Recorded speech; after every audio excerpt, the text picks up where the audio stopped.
여러분 안녕하세요. 인물탐 굿TV와 함께 해주셔서 감사합니다. 이번 시간에는 태조대왕에 대해 탐구해 보도록 하겠습니다. 채널 고정하시고 끝까지 함께 해주세요. 1세기 중반의 고구려는 국가의 기틀이 아직 완전하게 잡히지 않은 혼돈의 시기였습니다. 당시 고구려를 다스리던 우대 모본왕은 성정이 포악하고 국정을 제대로 살피지 않아 백성들의 원망이 깊었습니다. 신하가 올리는 간언에 화를 쏘아 위협하는 등 그의 폭정은 극에 달했고, 이는 결국 서기 53년 그의 곁을 지키던 신하 두로에 의해 시해당하는 비극적인 결말로 이어졌습니다. 모본왕의 죽음은 단순히 한 폭군의 최후를 의미하지 않습니다. 이는 당시 고구려가 아직 왕권이 절대적이지 않고 손오부, 게르부를 비롯한 5개의 강력한 부족, 연맹체의 성격을 강하게 띠고 있었음을 보여주는 상징적인 사건입니다. 왕의 권위는 언제든 도전받을 수 있었고, 왕위 계승 역시 혈통만으로는 보장되지 않는 불안정한 정치 구조였던 것입니다. 이러한 권력의 공백기에 역사의 전면에 등장한 인물이 바로 태조대왕입니다. 모본왕에게는 이기라는 태자가 있었음에도 불구하고 여러 부족의 대표자들은 그가 불초하다, 즉 어질지 못하다는 이유를 들어 왕위에서 배제했습니다. 그리고 그들은 왕의 직계가 아닌 반계 혈족이자 당시 불과 7세였던 소년 궁을 새로운 왕으로 추대했습니다. 한 신하의 칼끝에서 시작된 정변이 7세 소년 왕의 즉위라는 파격적인 결과로 이어진 것입니다. 이 혼란 속에서 고구려의 운명을 짊어지게 된 어린 왕 궁은 훗날 나라의 시조라는 의미 태조대왕으로 불리며 고구려 역사의 새로운 장을 열게 됩니다. 태조대왕은 서기 47년에 태어났으며 이름은 궁, 어릴 적 이름은 어수였습니다. 역사 기록은 그가 태어나면서부터 눈을 뜨고 주변을 볼 수 있었으며 어려서부터 남다른 재능을 보였다고 전합니다. 이는 고대 국가에서 왕의 탄생을 신비롭게 묘사하여 그의 비범함을 강조하고 나아가 왕위 계승의 정당성을 확보하기 위한 전형적인 신격화 서사로 해석됩니다. 특히 반계 혈족으로서 정통성의 약점을 가질 수밖에 없었던 그의 즉위 과정을 고려할 때 이러한 설화는 그의 등극을 하늘의 뜻으로 포장하려는 후대의 정치적 의도가 담겨 있을 가능성이 높습니다. 태조대왕의 아버지는 고제사로 고구려 2대 유리명왕의 아들로 기록되어 있습니다. 그는 고추가라는 직위에 있었는데 이는 단순한 관직명을 넘어 그의 정치적 위상을 짐작하게 하는 중요한 단서입니다. 고추가는 당시 고구려에서 왕족 중에서도 핵심적인 인물, 즉 왕족인 게르부 각 가문의 적통 장자나 옛 왕족인 손오부 및 왕비족인 전로부의 수장에게만 부여되던 매우 높은 칭호였습니다. 이는 신라의 갈문왕처럼 왕의 버금가는 권위를 상징하는 존칭으로 고제사가 단순히 왕의 아들이라는 혈통적 배경을 넘어 게르부 내에서 막강한 실권을 가진 유력자였음을 명확히 보여줍니다. 실제로 그는 모본왕이 시해된 후 여러 부족장들로부터 왕으로 추대받았을 정도로 높은 명망과 정치적 기반을 갖추고 있었습니다. 따라서 태조대왕의 등극은 미약한 기반에서 갑자기 이루어진 것이 아니라 아버지 고제사가 닦아놓은 강력한 정치적 자산을 바탕으로 가능했던 것입니다. 태조대왕의 어머니는 이름이 전해지지 않지만 그녀의 출신지를 따서 부여태후로 불립니다. 그녀의 존재는 태조대왕의 생애와 고구려 초기 역사를 이해하는 데 있어 매우 중요한 의미를 가집니다. 당시 부여는 고구려의 북쪽에 위치한 강력한 국가로 고구려와는 때로는 협력하고 때로는 경쟁하는 복잡한 관계에 있었습니다. 이러한 강대국 출신의 왕비는 그 자체로 하나의 강력한 정치 세력이었습니다. 부여태후는 고제사와의 혼인을 통해 부여와 게르부의 정치적 결합을 상징하는 인물이 되었고, 이는 훗날 그녀의 아들 궁이 왕위에 오르는데 결정적인 외부적 지지 기반이 되었을 것입니다. 모본왕 시해 이후의 혼란한 전국 속에서 부여라는 강력한 배후를 둔 그녀의 세력은 다른 부족들을 압도하고 자신의 아들을 왕위에 앉힐 수 있는 힘의 원천이었습니다. 이는 이후 그녀가 한국사 최초로 수렴청정이라는 형태로 국정 전면에 나서게 되는 배경이 되며 태조대왕 초기 치세가 부여의 강력한 영향력 아래에 있었음을 시사합니다. 서기 53년 모본왕의 시해는 고구려의 극심한 정치적 공백을 가져왔습니다. 이 사건은 단순히 폭군에 대한 응징을 넘어 기존 왕실 세력에 대한 조직적인 도전이었을 가능성이 큽니다. 모본왕 시해 직후 국인 즉 여러 부족의 대표자들은 당연한 후계자인 태자익을 배제하고 왕의 숙북벌인 고제사를 새로운 왕으로 추대합니다. 이러한 결정 과정은 당시 고구려의 최고 의사결정기구가 왕이 아닌 유력 부족장들의 회의체인 제가회의였음을 명확히 보여줍니다. 왕위 계승조차도 혈통의 원칙보다는 부족장들의 정치적 합의에 의해 좌우될 수 있었던 것입니다. 태자이기 불초하다는 명분은 그가 왕으로서의 자질이 부족했다기보다는 그를 지지하는 세력이 정변을 주도한 세력에게 밀렸음을 의미하는 정치적 수사에 가깝습니다. 왕으로 추대된 고제사는 나이가 많다는 이유를 들어 왕위를 사양하고 대신 자신의 아들인 칠세의 공을 추천합니다. 그러나 당시 제사의 나이는 유리명왕의 아들이라는 점을 고려할 때 많아야 40대 중반으로 추정됩니다. 이는 왕위를 감당하지 못할 나이가 아니므로 그의 사양은 표면적인 이유일 가능성이 매우 높습니다. 여기에는 두 가지 해석이 가능합니다. 첫째, 제사 본인이 전면에 나서기보다는 어린 아들을 왕으로 내세워 막후에서 실권을 행사하려는 고도의 정치적 계산이었을 수 있습니다. 둘째, 이 정변의 실질적인 주도 세력이 제사 개인이 아니라 그의 아내인 부여태후와 그녀의 친정인 부여 세력이었을 가능성입니다. 이 경우 제사의 사양은 부여태후가 자신의 아들을 통해 권력을 장악하기 위한 과정의 일부였으며 제사는 그 계획에 동의하거나 혹은 따를 수밖에 없었을 것입니다. 결국 왕위는 7세 소년 궁에게 돌아갔고 이는 고구려 역사상 가장 어린 왕의 등극이었습니다.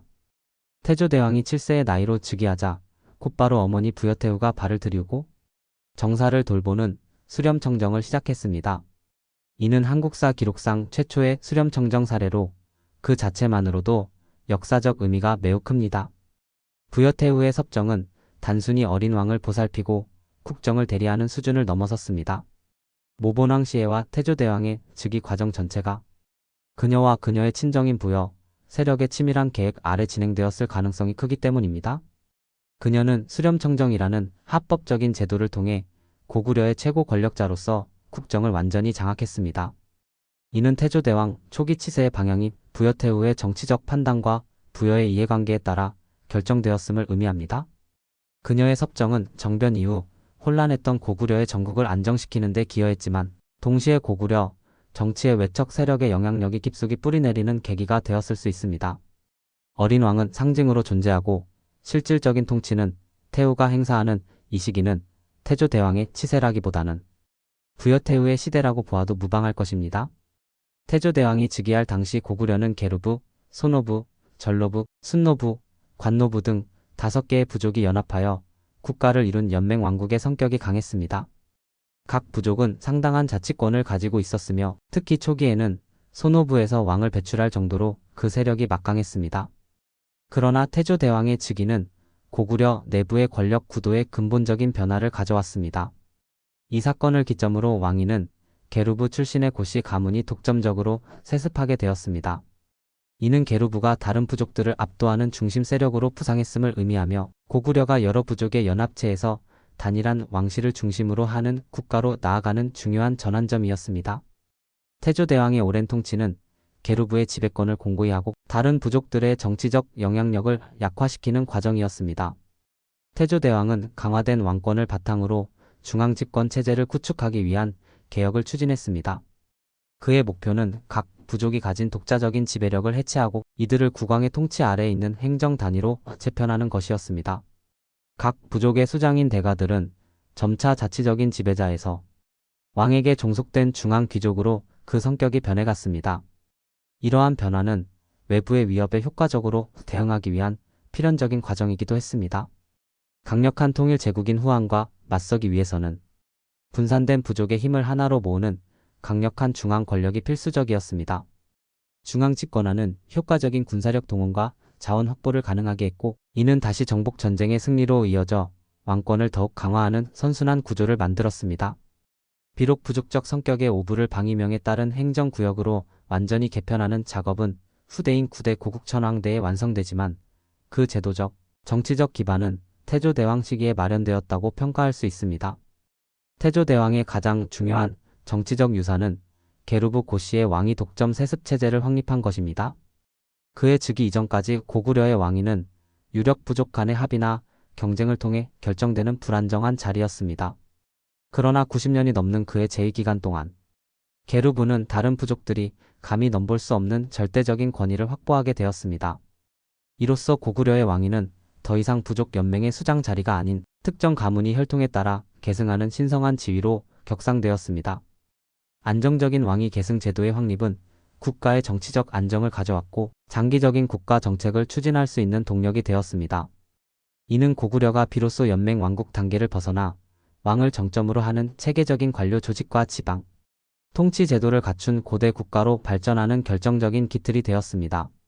성인이 되어 친정을 시작한 태조대왕은 곧바로 활발한 정복 활동에 나섰습니다. 그의 첫 번째 목표는 동쪽의 옥저와 동이었습니다. 즉위 4년째인 서기 56년 태조대왕은 동옥저를 정벌하여 고구려의 영토로 편입하고 성읍으로 삼았습니다. 이 정복으로 고구려의 영토는 동쪽으로 동해안까지 확장되었으며 이는 고구려 역사상 중요한 영토 확장의 시작을 알리는 사건이었습니다. 옥저와 동해는 고구려와 같은 부여 계통의 민족이었으나 왕이 없는 군장 국가 단계에 머물러 있었습니다. 이들은 비옥한 토지와 풍부한 해산물을 가지고 있었지만 정치적으로 통합되지 못해 이전부터 고구려의 공물을 바치는 종속적인 관계였습니다. 태조대왕의 정복은 이러한 간접 지배 관계를 끝내고 이 지역을 고구려의 직접 지배 영역으로 편입시켰다는 점에서 큰 의미가 있습니다. 이는 고구려의 경제적 기반을 크게 확충하고 확보된 인정물적 자원을 바탕으로 서쪽의 후한과 본격적으로 대결할 수 있는 힘을 비축하는 계기가 되었습니다. 태조대왕의 영토 확장은 무력 정복에만 의존하지 않았습니다. 서기 68년 부여대소왕의 동생이 세운 국가인 갈사국의 3대왕 도두가 나라를 들어 고구려에 항복해왔습니다. 태조대왕은 이를 받아들여 갈사국을 고구려에 병합하고 도두에게 우태라는 자기를 주어 예우했습니다. 이는 외교적 수단을 통해 큰 저항 없이 북방의 유력 세력을 흡수하여 국력을 강화한 성공적인 사례로 태조대왕의 유연한 통치술을 보여줍니다. 태조대왕 치세의 가장 중요한 대외 관계는 당대 동아시아의 패권 국가였던 후한과의 대결이었습니다. 그는 고조선의 옛 땅을 회복하고 요동 지역의 패권을 장악하기 위해 후한의 전진 기지였던 요동군과 현도군을 향해 끊임없이 공세를 펼쳤습니다. 삼국사기에는 서기 55년 후한의 침략에 대비하여 요서 지역에 10개의 성을 쌓았다는 기록이 나옵니다. 이는 고구려의 군사적 영향력이 전통적인 강역인 압록강 유역을 넘어 요하 서쪽까지 미쳤을 가능성을 시사하는 매우 중요한 기록입니다. 또한 118년에는 예맥과 연합하여 현도성을 공격했으며 121년에는 후한의 요동태수 채풍을 전사시키는 등 혁혁한 전과를 올렸습니다. 그러나 이 과정이 순탄하지만은 않았습니다. 북방의 부여가 고구려를 견제하기 위해 후한과 연합하여 고구려를 공격하는 등 주변 국가들과의 복잡한 국제관계 속에서 전쟁이 전개되었습니다. 이처럼 태조대왕은 동쪽과 북쪽을 안정시킨 힘을 바탕으로 서쪽의 강대국 후한과 수십 년간 일진일퇴의 공방을 벌이며 고구려를 만주 지역의 신흥 강자로 확실히 자리매김시켰습니다. 태조대왕의 생애를 재구성하는 데 있어 가장 큰 어려움은 핵심적인 기록이 한국의 삼국사기와 중국의 후한서 사이의 정면으로 충돌한다는 점입니다. 이 모순은 고구려 초기 역사의 가장 큰 미스터리 중 하나로 남아 있습니다. 첫째, 삼국사기는 태조대왕이 서기 47년에 태어나 53년에 즉위하고 146년에 동생에게 왕위를 물려준 뒤 165년에 118세의 나이로 사망했다고 기록합니다. 이에 따르면 그의 재위기간은 무려 93년에 달합니다. 이는 당시의 평균 수명을 고려할 때 상식적으로 받아들이기 어려운 기록이며 세계사적으로도 유래를 찾기 힘든 비정상적인 장수와 통치 기간입니다. 둘째, 동시대의 기록인 중국의 후한서는 전혀 다른 사실을 전합니다. 후한서 동이열전에는 고구려왕 궁, 즉 태조대왕이 121년에 사망했으며 그의 아들인 수성, 즉 차대왕이 왕위를 계승했다고 명확히 기록되어 있습니다. 두 기록 사이에는 사망 혹은 퇴위 시점에서 약 44년 후계자와의 관계에서도 동생과 아들이라는 결정적인 차이가 존재합니다. 이 역사적 수수께끼를 풀기 위해 학계에서는 여러 가지 가설을 제시하며 논쟁을 이어오고 있습니다. 첫 번째는 후한서 신뢰설입니다. 동시대에 기록된 중국 측 사료의 신빙성을 더 높게 평가하는 입장입니다. 이 견해에 따르면 태조대왕은 121년에 74세의 나이로 사망했으며 그의 뒤를 이은 것은 아들 수성이었습니다.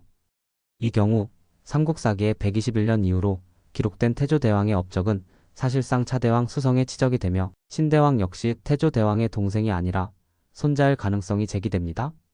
두 번째는 삼국사기 절충설입니다. 삼국사기의 편찬자 김부식 또한 후한서의 기록을 인지하고 있었으며 두 기록의 모순을 해결하기 위해 나름의 노력을 기울였습니다. 그는 삼국사기의 121년 태조대왕이 동생 수성에게 궁극의 중요한 일을 맡겼다는 기록을 삽입했습니다. 이는 121년에 태조대왕이 사망하지는 않았더라도 사실상의 권력 이양이 이루어졌음을 암시하여 두 기록을 절충하려는 시도로 볼 수 있습니다. 세 번째는 왕명 공유설 또는 다수인물설입니다. 118년이라는 비현실적인 수명과 93년의 재위기간은 한 명의 인물이 아닌 여러 명의 왕의 치세가 태조대왕이라는 하나의 이름 아래 통합된 결과라는 가설입니다. 즉 계루부 왕계의 시작을 알린 제사, 궁, 수성 등 여러 지배자의 업적이 후대의 태조대왕이라는 상징적인 인물로 합쳐져 기록되었다는 것입니다. 특히 태조대왕, 차대왕, 신대왕이라는 왕호 자체가 첫째 왕, 다음 왕, 새로운 왕이라는 서수사적 의미를 담고 있다는 점은 이 가설에 힘을 실어줍니다. 이 경우 태조대왕은 한 명의 개인이 아니라 계루부 왕조의 창업기를 상징하는 대명사로 이해할 수 있습니다. 태조대왕의 말년은 그의 후계자인 수성의 존재로 인해 평탄하지 않았습니다. 삼국사기는 수성을 태조대왕의 동생으로 기록하고 있으나 후한서에 따르면 그는 아들입니다. 그의 신분과 관계없이 기록들은 공통적으로 그가 용맹하고 위험 있는 장수였으나 인자함이 부족하고 야심이 매우 큰 인물이었음을 시사합니다. 수성은 태조대왕의 통치 기간 동안 후한과의 전쟁에서 군대를 이끌고 혁혁한 공을 세우며 군권을 장악했습니다. 특히 121년을 기점으로 그는 군사뿐만 아니라 국정 전반에 깊숙이 관여하며 사실상의 최고 권력자로 부상했습니다. 오랜 기간 왕위에 있는 태조대왕과 실권을 쥐고 왕위를 넘보는 수성 사이의 긴장 관계는 피할 수 없는 권력 투쟁을 예고하고 있었습니다. 삼국사기는 서기 146년 태조대왕이 스스로 늙고 국정에 지쳤음을 인정하고 동생 수성에게 왕위를 물려주는 선양의 형식을 취했다고 아름답게 묘사합니다. 그러나 기록의 이면을 자세히 들여다보면 이는 평화로운 권력 이양이 아니라 사실상 강압에 의한 찬탈, 즉 쿠데타였음을 강하게 암시하는 정황들이 발견됩니다. 기록에 따르면 수성은 측근들의 부추김을 받아 공공연히 왕위를 도모했으며 이에 우보 고복장과 같은 신하들은 수성은 성품이 어질지 못하니 왕위를 물려주어서는 안 된다고 태조대왕에게 간언했습니다.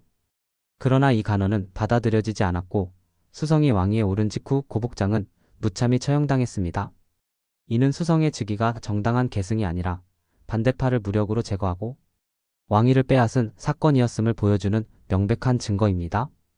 태조대왕이 이룩한 절대 왕권은 아이러니하게도 외부의 부족이 아닌 자신의 가장 가까운 혈육에 의해 무너지는 비극을 맞이한 것입니다. 왕위에서 강제로 물러난 태조대왕은 상왕이라는 칭호를 받고 별궁으로 거처를 옮겼습니다. 상왕은 현왕의 윗사람으로서 예우를 받는 자리이지만 실질적으로는 모든 정치적 영향력을 박탈당한 채 유폐된 것과 다름없는 삶이었을 것입니다. 한편 7대 차대왕으로 즉위한 수성은 자신의 권력 기반을 다지기 위해 피해 숙청을 시작했습니다. 그는 태조대왕의 맏아들인 막근을 사람을 보내 살해했으며 이에 위협을 느낀 둘째 아들 막덕은 스스로 목숨을 끊었습니다. 자신이 평생을 바쳐 이룩한 왕조와 자식들이 무너지는 모습을 지켜봐야 했던 태조대왕의 심정은 참담했을 것입니다. 그는 이 모든 비극을 겪으며 19년이라는 긴 세월을 더 살다가 165년, 118세의 나이로 별궁에서 파란만장한 생을 마감했다고 삼국사기는 전하고 있습니다. 태조대왕은 고구려의 6대 왕입니다. 그럼에도 불구하고 나라를 세운 시조에게 붙이는 태조라는 칭호, 그리고 나라의 시조가 되는 왕이라는 의미의 국조왕으로 불린다는 사실은 그의 역사적 위상을 단적으로 보여줍니다. 이는 후대의 고구려인들이 비록 그가 첫 번째 왕은 아닐지라도 흩어져 있던 부족들을 통합하고 강력한 중앙집권 국가의 실질적인 기틀을 닦은 사실상의 창업 군주로 인식했음을 의미합니다. 그의 등장은 고구려가 초기 연맹 왕국의 단계를 벗어나 고대 제국으로 나아가는 역사의 분수령이었습니다. 태조대왕이 남긴 유산은 고구려 역사의 전개 과정에 지대한 영향을 미쳤습니다. 첫째, 정치적으로 그는 계루부 고씨의 독점적이고 안정적인 왕위 세습 체제를 확립했습니다. 이는 이후 고구려가 강력한 왕권을 바탕으로 일관된 국가 정책을 추진하고 내부 결속을 다져 강대국으로 성장할 수 있는 가장 중요한 제도적 기반이 되었습니다. 둘째, 영토적으로 그는 동쪽의 옥저와 동해를 폭속하여 동해안에 풍부한 자원을 확보했으며 서쪽으로는 당대 최강국인 후한과 수십 년간 대등하게 맞서 싸우며 만주 일대에서의 영향력을 크게 확대했습니다. 그가 닦아놓은 영토적, 군사적 기반은 훗날 19대 광개토 대왕이 동아시아를 호령하는 대제국을 건설하는 견고한 발판이 되었습니다. 물론 그의 치세에는 명확한 한계도 존재합니다. 비정상적인 수명과 제2기간을 둘러싼 기록의 극심한 혼란은 고구려 초기 역사를 연구하는데 여전히 큰 난제로 남아 있습니다. 또한 그가 이룩한 강력한 왕권은 필연적으로 망실 내부의 치열하고 잔혹한 권력 투쟁을 야기하는 원인이 되었고 그 비극은 그의 말년에 자신에게 되돌아왔습니다. 고려의 태조 왕건이나 조선의 태조 이성계에 비해 고구려 태조 대왕의 대중적 인지도는 현저히 낮습니다. 그러나 그의 업적과 리더십이 없었다면 우리가 기억하는 고구려의 찬란한 역사 또한 존재하기 어려웠을 것입니다.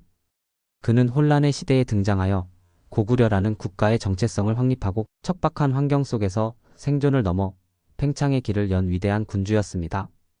태조대왕에 대한 깊이 있는 연구와 재조명은 단순히 한 왕의 생애를 복원하는 것을 넘어 한국 고대 국가가 어떻게 형성되고 발전했는지를 이해하는 핵심적인 열쇠가 될 것입니다. 오늘 영상이 도움이 되셨다면 구독과 좋아요, 알림 설정까지 부탁드립니다. 저는 다음에도 유익한 정보로 찾아뵙겠습니다. 시청해주셔서 감사합니다.